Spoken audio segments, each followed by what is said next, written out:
And so in the past few weeks, we've actually seen the conflicts. No? Sino dito nanonood ng mga current events? Yung mga words na Quadcom, Blue Ribbon, ang daming committees na, di ba? Whether in the good government in the lower house, and don't worry, it's not going to be a political message. Bakit, naku, itong mga to, dapat di kayo but no. But don't worry, this is not going to be a political message, okay?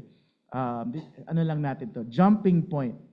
But in the past few weeks, we've been seeing our leaders, and it's not just any leader, yung the highest ranking leaders of our country, para sila nag-aaway, para tayo yung mga anak, yung mga bata, nakikita mo yung mga magulang mo ay nag-aaway right in front of you.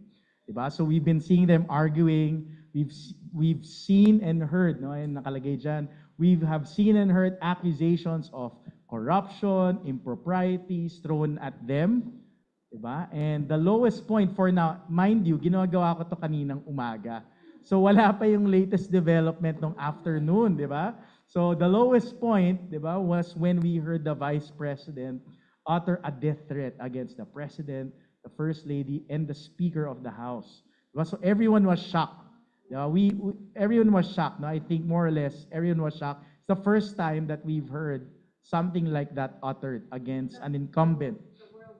Yes, the world was shocked, di ba? Actually, in the US, for example, if you utter something like that, you will be investigated, and criminal charges can be filed against you. If you go in other Asian countries, diba? For example, in Thailand, I heard if you even speak against the king, kahit something negative, hindi naman criminal, or hindi naman like about corruption, basta sabi mo lang, ang pangit ng hari namin, you can actually go to prison because it's wrong to say something against the highest leader of the land. So kaya ganun, it's something that's big, hindi lang siya maliit na sinasabi. So everyone was shocked. So from a political perspective, it seems that our country has really hit rock bottom. But unfortunately, it seems that there is more to come if we are to believe the news reports. That was this morning. Ginawa ka to. And yun na nga. Pagdating nung afternoon, may dumagdag pa, may impeachment na nga final. Diba? So, and I think what's more unfortunate is these things are happening while so many of our countrymen are facing a lot of problems. Tama? So, last month, ilan ng bagyong dumaan sa Pilipinas? 6, di ba? 6. And then, in 1 week, merong 4. First time sa buong buhay ko naka-experience na in 1 week, 4, no? The worst that I encountered was 2. But in 4, no? And wala pa ako dun sa mga lugar na tinamaan yan. So you can imagine those people in those places in the north, South Luzon, no? Talagang they were really badly hit. So while your highest leaders are arguing, are fighting, you have your countrymen facing a lot of problems. We had people who died or people who lost properties, who lost their homes. And then you also have this issue on the West Philippine Sea, which we continually pray for. And then, of course, yung issue on the national debt, and so much more. Diba? So you think about, it's really about, there's this conflict that's going on right now here in our country. Sige, next slide. So when we talk about conflict, what does it bring? It brings out negative feelings. Diba? You have anxiety, anger. So dito nag-e-enjoy when you see, no, when you are part or when you see conflict. Diba? Meron ba nag-e-enjoy dito? Wala, di ba? Pinaka-enjoy mo lang pag pag ikaw ay boxing fan, di ba? Yun lang yung pinaka-enjoyable, di ba? Pag nanonood ka ng boxing, mixed martial arts, yan, basketball, minsan tutuwa ka pag close game, di ba? But in real life, no one really enjoys conflict. And it really brings out a lot of negative feelings, negative emotions. And really, conflicts, I'd like to emphasize it, conflicts will always drain the joy out of us. It really sucks it out. Diba? And it's happening here during Christmas. Diba? Today is December 2. Yesterday was the start of Advent. Diba? As we begin Advent, we prepare ourselves for the birth of Jesus. And in preparing, we remember Jesus as the reason for this season and what he brings to this broken world. When I was just looking, next slide, we look at Luke chapter 2, verses 8 to 14. I just want to emphasize what the angels said, diba? Here. Do not be afraid. I bring you good news that will cause great joy for all the people. And that really hit me. Sabi ko, we've always read this, but when I was preparing this message, yun yung tumama sa akin. Oo nga, no? The birth of Jesus, the coming of Jesus is good news. It is good news that will cause not just any type of joy, it is great joy for all the people. Diba? It will bring great joy. And it's such an important theme, I think, for Advent that it resonated 2,000 years ago. We know yung situation ng people of Israel at that time. But even today, it still resonates in our time today. Great joy, no, in the season of Advent. And when you look around you, pag tiningnan mo yung paligid mo, not just in the news, even sa personal lives natin, di ba? Joy is something that we all want. Diba? Sino dito who wants joy in their lives? Diba? We want joy. We want not just happiness, because happiness is just a feeling. When you talk, diba alam natin yun, it's always been taught, happiness is something that's temporary, mababaw lang siya. I mean, it's nice to be happy, but what we want is joy, because it's something that's long-lasting, it's a deeper type of happiness.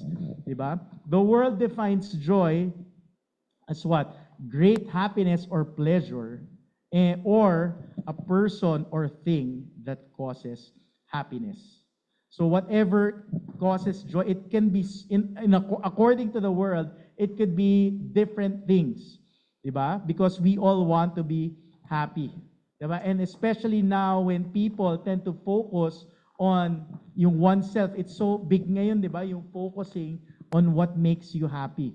Diba? Do what makes you happy. Diba yung sa age group namin, or yung sa kami Gen X/millennial kami. So, but even for the younger ages, ano yung statement na yun? YOLO. Diba? You only live once. So, whatever makes you happy, gawin mo yun. Do it. Diba? That's such a big thing today. Whatever makes you happy, that's what you do. Whether it's what job or what profession you will do. If that makes you happy, go for it. Diba? Never mind na sa mga younger generations, that's what studies show na, never mind yung mga people of today, what they want is meaning. Yung something that really brings out the joy in them. Never mind yung kung ganong kalaki ba yung sweldo, no? Hindi masyado mahalaga sa kanila yun. Pero ang mahalaga sa kanila, if it has meaning, it has purpose, yun, if it brings out joy, go for it. Ganon yung younger generation ngayon. And a lot of times, people will always look for joy in different places. So a lot of times we look for joy in people, 'di ba? Yung mga bigo sa pag-ibig, 'di ba? Ito na 'yon, he is the one or she is the one, at siyang magpapaligaya sa akin, ganyan. Feeling nila kailangan magpakasal. Ay ito yung pag pinakasalan ko siya, siya na yung magbibigay ng kaligayahan sa buhay ko, 'di ba? Or sorry, wala naman pong natamaan, no? Alam ko dito sa Windwatch walang ganon, 'di ba? Mga Windwatcher, hindi ganon. Or in relationships, in lifestyles, in work, in business, in material wealth, or even religion. Diba? In ministry, we've met, kami ni Pastor ko, I'm sure sina Pastor Min, Pastor Chris, Pastor Ed, they've met people who've jumped from one religion to another. No? Parang ito, naghahanap sila ng, etong religion ba to ang magdadala ng peace at kaligayahan sa akin? So magja-jump sila from one religion to another. Diba? But that's really the natural tendency of people to look in the places, in beliefs, people which will bring them happiness. Diba? And as we live our day-to-day lives, we become so busy trying to live our lives that would bring us happiness. That's the downside of it. No, you will look, no, hanap ka lang ng hanap, and yun na nga, Because we live in a broken and complicated world. Diba? We face disappointments, challenges, and problems. Kasi yun na nga, the things in this world na hinahanap natin, na feeling natin makakapagbigay ng happiness, hindi yan talaga yun. That's not real joy. Diba? So we end up disappointed. Or minsan nagkukulang yun. Diba? Ang perfect example dyan would be a drug addict. Diba ganun yun, a drug addict, pag nag-drugs yan, one hit, whatever, diba? Yun, parang happy siya. And then, it's just temporary. Worst, after ilang minutes lang yan, or a few hours, or worst, ilang days, a day or two, mawawala na yan. And so, they crave for the next hit. Diba ganun yun? And they end up agitated if they don't get access to drugs. In a lot of ways, mga tao, ganun din. May not be drugs, it could be something else. But because of that, they become disappointed. They become depressed because they don't have that joy. Diba? So we end up depressed, exhausted, and burnt out. So next slide. When we work, ito yung nilay ko dyan, when we work to achieve joy, we will never be fully satisfied. Take note, when we work to achieve joy, when we work for it, we will never be fully satisfied. We may feel happiness at some points, but it is only temporary. It is fleeting, it is momentary, or it is temporary. Working for that joy is a lie which this world wants you to believe. I want you to think about those things that you do. No, so is it wrong? I'm not saying na when you work to earn, no, and when you earn, you enjoy that. I'm not saying mali yun, na i-enjoy niyo yun. Diba? But yun na nga, we have to remember that the things of this world, no, the things that make you happy are only temporary. Fleeting lang yan.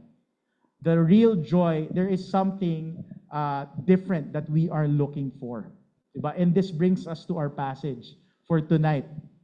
In 1 Thessalonians 1:4-10. Diba? I'll just read it for all of us. You can read with me if you want. We know, dear brothers and sisters, that God loves you and has chosen you to be His own people. For when we brought you the good news, it was not only with words, but also with power. For the Holy Spirit gave you full assurance that what we said was true. And you know of our concern for you from the way we lived when we were with you. So you received the message with joy from the Holy Spirit, in spite of the severe suffering it brought you. In this way, you imitated both of us and the Lord. As a result, you have become an example to all the believers in Greece throughout both Macedonia and Achaia. And now the world is ringing out from you to people everywhere and even beyond Macedonia and Achaia. For wherever we go, we find people telling us about your faith in God. And we don't need to tell them about it, for they keep talking about the wonderful welcome you gave us and how you turned away from idols to serve the living and true God. And they speak of how you are looking forward to the coming of God's Son from heaven, Jesus, whom God raised from the dead. He is the one who has rescued us from the terrors of the coming judgment. A very quick background now. So this is Paul who is talking. No? So we have to understand that Thessalonica is a capital of the Roman province of Macedonia. So sina Paul, they came there, ministered to mga Gentiles na nandito, but there were some Jews there. So nag-minister sila doon, and eventually there were churches that were planted there. But because they were persecuted, they had to leave. But then si Paul, no, syempre concerned siya dito sa mga tao na to. He sent after some time si Timothy. Sabi niya, Timothy, you go there and just check them out, kamustahin mo sila. And Timothy came back with this report, diba? That these Christians were actually doing well. But no, they're of course, like any church for that matter, they faced certain problems or concerns. And one of them was they had some persecutions that they faced. May mga conflicts din na nangyayari outside, no? They were being persecuted by yung Roman believers doon, a Roman Empire, and even yung mga Jews. Pino-persecute sila. Diba? But even then, despite of yung difficulties nila, what was amazing to Paul was, yung sinasabi nga, they still had joy from the Holy Spirit. Diba? And that was so amazing.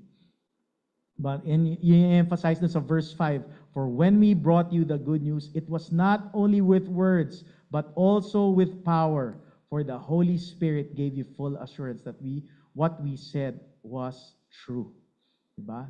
They received the message with joy from the Holy Spirit. And so that is the question. Diba? And those will be my principles for tonight. What made these newly converted Christians remain joyful in the face of conflict and problems? Diba? Sabi nga kanina, when you're facing conflicts, it sucks out the joy in you. Mawawala talaga siya. Because minsan nga, diba, konting may nagsigawan lang, natetense ka na eh. Diba? What more pag conflict talaga na matindi. Diba? But that's really the natural, yung tendency. Nawawala yung joy. But itong mga Christians in Thessalonica, they remained joyful in the midst of these conflicts. And these will be my principles. I have 3 and 1 promise. This is the truth about joy that we will be talking about. The first principle is true joy is rooted in relationship. Can you say relationship? Diba? It says in verse 4, we know, dear brothers and sisters, that God loves you and has chosen you to be His people. He loves you and He has chosen you to be His own people. Brothers and sisters, I know it sounds simple, but that's really the truth. And that's what I want to emphasize first and foremost. Yung true and lasting joy is really found in God. We always have to look first to God.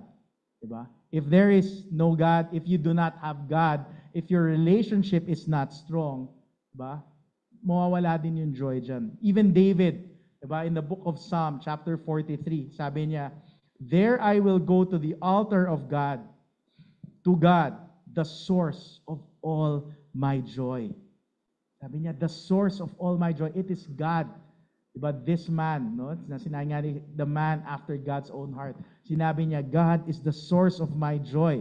In Psalm 16 verse 11, sabi, you make known to me the path of life. You will fill me with joy in your presence, with eternal pleasures at your right hand. Brothers and sisters, joy can only be accessed if we have a relationship with God. If we are in His presence. Let's not even talk about being joyful if we are not in God's presence. Diba? I remember this, one of yung mga earliest worship songs na naririnig ko about Matt Redman. Ano yun? Better is one day. It's actually in the Bible. Diba? Better is one day in your courts than 1,000 days elsewhere. Dito tayo sa presensya ng Panginoon. And it is only when we have that right relationship with God, our perspectives and beliefs are aligned to Him. Diba? Our identity, our purpose, our hope, our future, everything is or has to be aligned to Him. And our relationship with Jesus, that's where the joy will just start flowing. Diba? The Lord will just start really unclogging yung mga buhol-buhol, yung mga conflicts sa buhay natin. Diba? He brings justification, parang ano talaga, naging preaching na. Bible study, justification, sanctification. Diba? When you have that sanctification, God starts to work within us and through us. He removes our issues and pours out His love, grace, and mercy unto us. I remember, yun na nga, I think may ibang nakarinig na to, before na-meet ko si na Pastor Min, I was in basically nag-backslide talaga ako nun. I received Jesus in my life when I was at the young age of 12, but year after year talagang nawawala. No, yung lumamig yung relationship ko sa Panginoon.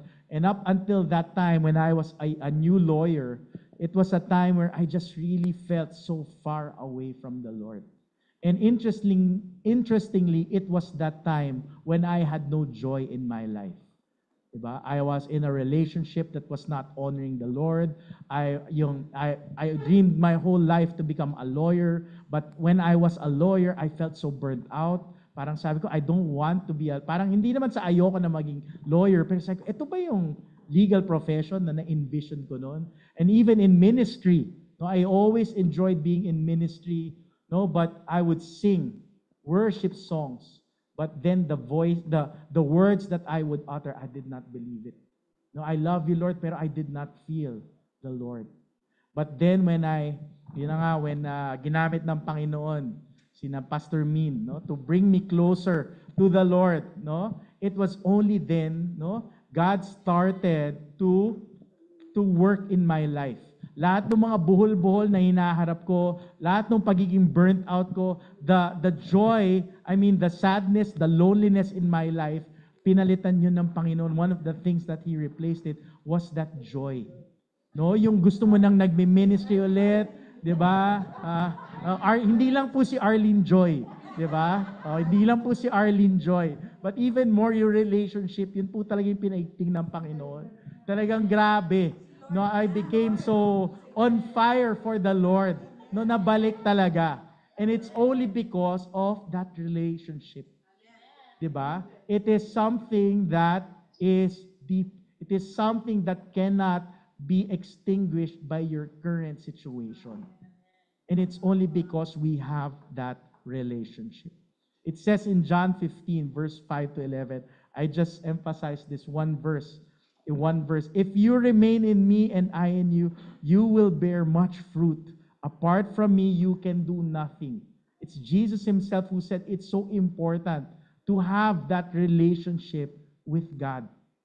Anything outside of it, it's nothing. Diba? Nothing yan.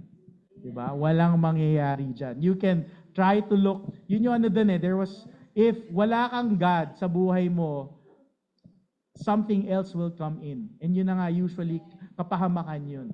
Diba? Kaya that's so important why you should have God in your life. Because one of the things that He will pour out to you is not only His love and mercy, but His joy. Diba? Our relationship with God is very important because it is in His presence or when we have that encounter that we will experience the true joy that comes from Him. Amen? Amen. All right. Next principle is true joy is produced supernaturally. Can you say supernaturally? Okay. Ang wife ko ang pinakamalakas. Si Pastor Cookie So yun. Kasama naman siya dun sa Joy. Si Arlene Joy po siya. Di ba? For when we brought you the good news, it was not only with words, but also with power. Can you say power? For the Holy Spirit gave you full assurance that what we said was true. So you received the message with joy from the Holy Spirit. Diba? And this is what I will say, true and lasting joy cannot be manufactured. You can try it. You can try to do things to make you happy, but the true joy you will never be able to manufacture. Because it is only from the Holy Spirit. So when you have that relationship with God, people will just, without a relationship with God, people will just continue going after worldly things to make them happy. But that is only temporary. When the source of this happiness, we try to replicate it again and again. Worse, when problems and issues arise, our happiness suddenly disappears. Just short kwento lang, I remember, nanonood ako ng American Idol and apparently there's this statistic daw. Sino alam yung familiar sa American Idol? Yung singing contest. Sabi doon, yung mga contestants na, yung mga finalists, sikat na sikat sila pag nandun sila sa show. Diba? But then, when they're eliminated from the show, yung sudden fame na na-achieve nila, a few months after they're booted out of the show, nawawala. Diba? And because of that, nade-depress daw yung mga finalists. So it's just a prime example, no, of worldly happiness or worldly joy na temporal lang. 'Di ba? Yun nga, nade-depress sila eh. Kasi hindi yun yung true joy na makukuha nila. It's not from fame, it's not from a show, no, it's really from God. 'Di ba? Our passage, no, itong sa Thessalonians, it shows that true joy comes from the Holy Spirit. 'Di ba? When they receive the good news from Paul, yung mga tinuro sa kanila ni Paul about God, about the good news of Jesus, 'di ba? It was just words. Yung narinig nila from Paul eh. 'Di ba? Ganun naman din in any preaching. It's really words. But it is really the Holy Spirit who will work and make that impact in your hearts and minds. 'Di ba? Yun yung supernatural aspect na pinag-uusapan natin. It is the Holy Spirit who assured these Thessalonians that the truth of the message of Paul. And as a result, they received the message with joy from the Holy Spirit. 'Di ba? And that is what I want to emphasize in the next slide. It is the Holy Spirit that produces true and lasting joy. 'Di ba? Ano yung sabi in Galatians 5? 'Di ba? It talks about spirit-filled living. But the fruit of the Spirit is love, joy, peace. I mean, sunod-sunod na. But I want to emphasize is the word joy. It's really from the Holy Spirit. When you have the Holy Spirit working in you, that is one of the fruit. That is the fruit that the Holy Spirit will pour out in you. May joy ka. Diba? It doesn't matter on what your circumstance is. It doesn't matter where you are, ano yung pinagdadaanan mo. Ang only condition that if you have the Holy Spirit, you will have joy. You will have joy. And that is so important today. Diba? Today in our time. No, when people are looking for joy in so many places, you look for it in the Holy Spirit. Diba? And so that's our prayer. If you are feeling down, if you are feeling worried, concerned, anxious, diba? You pray to the Lord, please, I need your joy right now. Diba? I remember, yun nga, we've always talked about it. When Cookie was sick, I know I've shared this before to some. No? Yung kasagsagan nung 40, ilang days yun, love? 43 days that we were in the hospital, yung doctor namin, yung main doctor out of the how many doctors, I will never forget that. No? I didn't notice it. I didn't know na ganun, but she told me, one after one of our updates, no? Lagi niya kami ina-update sa condition ni Cookie. Sabi niya, bakit ka ganyan? Sa talo ko naman, may masama akong ginawa, di ba? Bakit? Kahit ganito yung pinagdadaanan ni Cookie, I can still see you smile. Di ba? When she was in the CCU, no, nag-aagaw buhay siya, you can still smile. Diba? And I can only attribute that to the Holy Spirit. Kasi na nga ako, ang alam ko lang nun, hindi naman ako doktor, wala naman ako alam sa mga ganyan, I only knew that there was a word of knowledge that Cookie will survive it. That Cookie will come out of that hospital. So that was the only assurance that I held on in those 43 days. So that's the only thing that I held on to. Sabi ko, because I am with the Lord, we are with the Lord, and merong pangako si Lord, yun lang ang pangahawakan ko.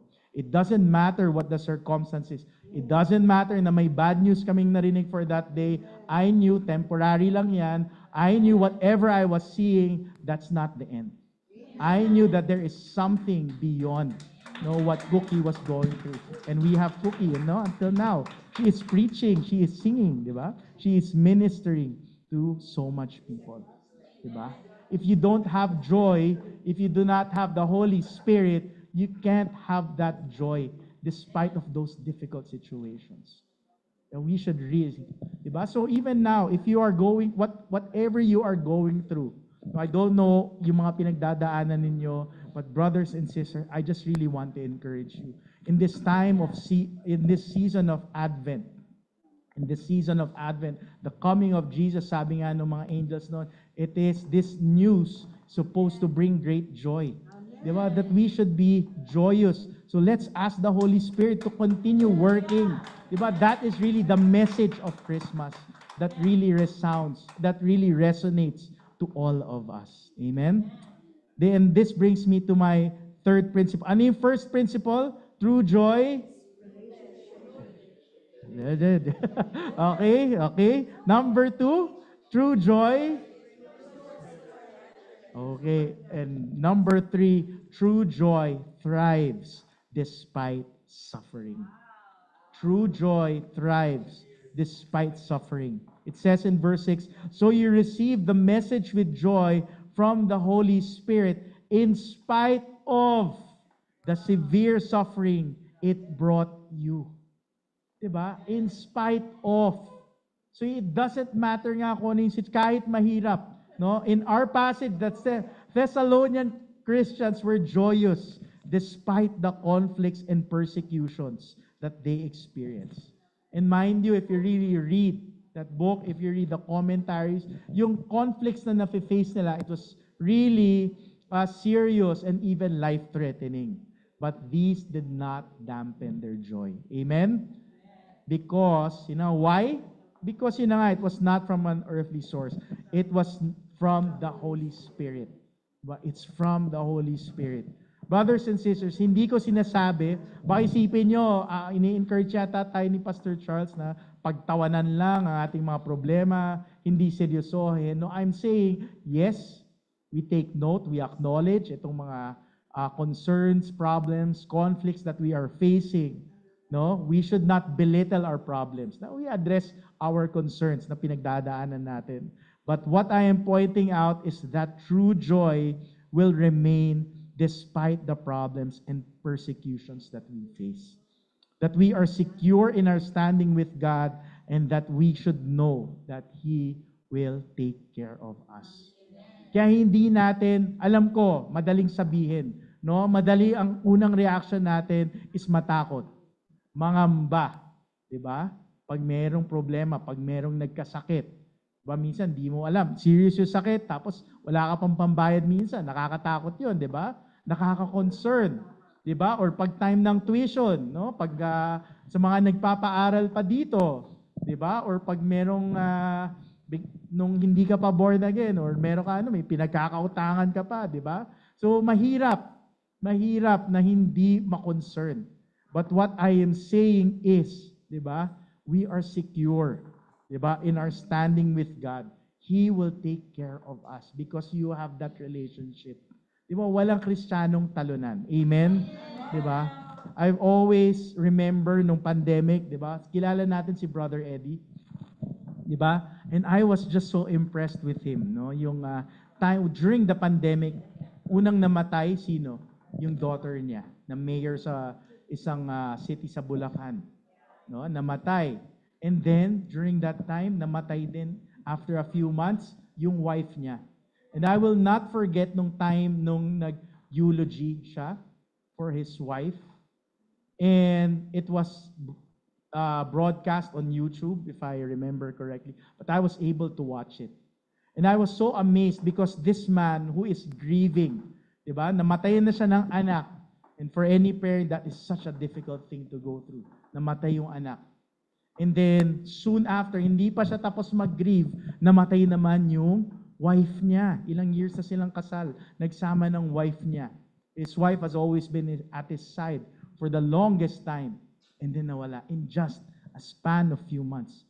And I remember during that time when he was about to honor his wife, you know who he honored first? The Lord. Grabe yung testimony niya. Para pa nga siyang nag-e-evangelize sa mga tao nun. Diba? And sabi ko, sinong tao ang kayang gawin to? It's only a man who is spirit-filled. Because how can you preach in your grieving state? And it's perfectly normal. Maiintindihan mo kung hindi niya kaya magsalit. Diba? Yun nga, minsan, yung naano lang tayo, yung naalala ko, nag-share lang ako about sa isang ka-close na auntie ko na namatay. Hindi pa nga eulogy yun, parang nag-share lang ako. Pumipiyok na ako. But this man was just so awesome preaching about the goodness of God, how God is here to save during the eulogy for his wife. That is something that you have joy Sabi ko, yung joy nito is really from the Lord. He can preach about God, about the goodness of God, even in the face of death in their family. Diba? That is so amazing. Diba? That is supernatural. Diba? And you will be able to thrive despite suffering. Diba? Hindi kayong gumagapang lang, you are thriving. Diba? Because you have that joy inside of you that comes from the Lord. So ano yung first principle? Rooted in relationship. Number 2, supernatural. And number 3, despite suffering. And this brings us to our promise. When you have true joy, the promise is true joy will powerfully transform others. Or true joy powerfully transforms others. It says in that passage, which we read a while ago, as a result, you have become an example to all believers in Greece throughout both Macedonia and Achaia. They're being joyful in the midst of persecution, umabot sa other parts of Greece.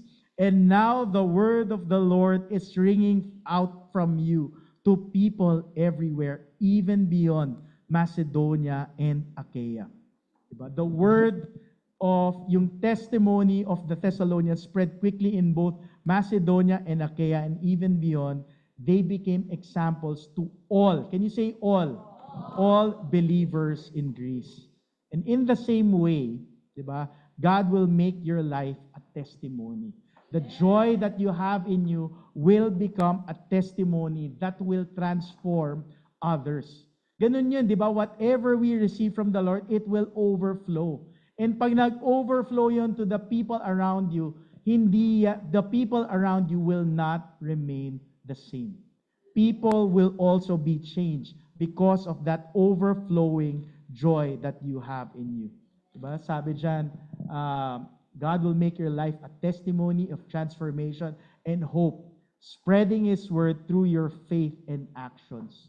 So as we serve God, He will rescue you from judgment and secure your future in Jesus. Thank you, Pastor Min, for that tip, no? From ano yan? Kino-quote ko si Pastor Min. Hindi ko na lang nalagay. But that's really it.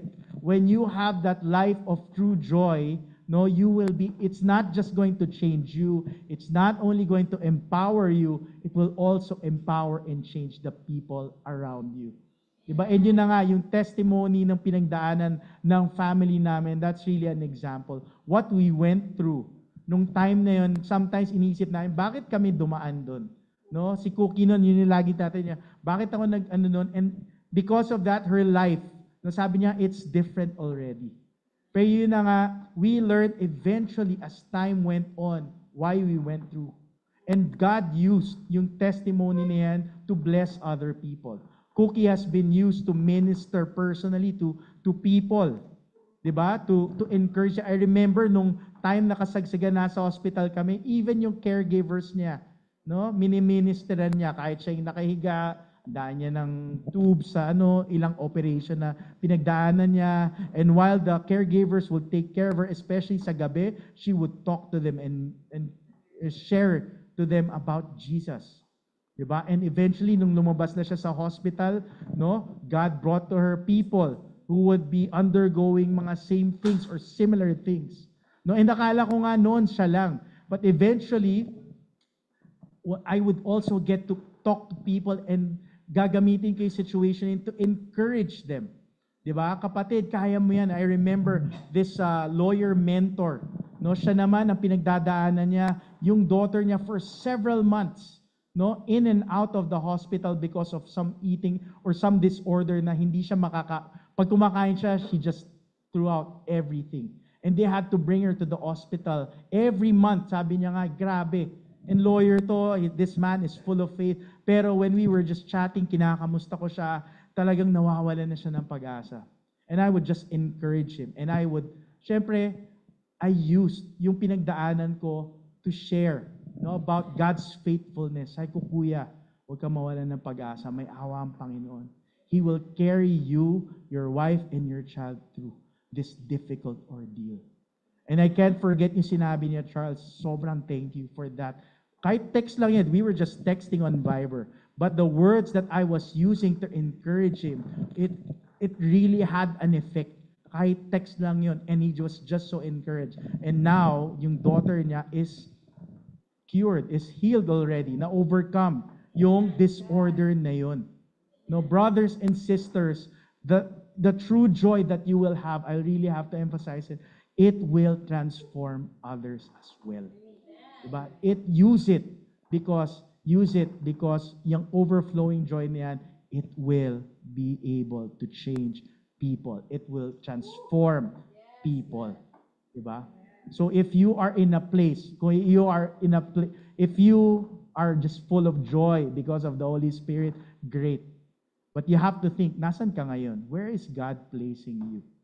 Because I am sure God, where you are right now is no accident. If you are in a workplace which is toxic, diba? Maybe the joy of the Lord in you will be used to take away yung toxic environment in your workplace or in school, diba?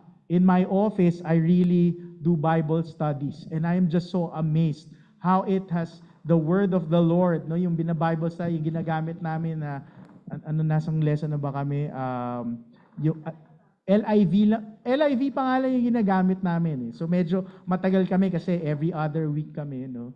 At minsan may inaano pa dahil busy sa office or whatever, but we do it every other week. No, but the word of the Lord, no, na-amaze ako. Kala ko walang impact sa kanila, but because, no, nagugulat na lang, may iyakan session na, mga abogado to, mga learned na people, no, and you don't know what the joy that you're sharing is able to penetrate dun sa darkest na nararamdaman ng tao na yon. So brothers and sisters, true joy will powerfully transform others. Amen. Amen.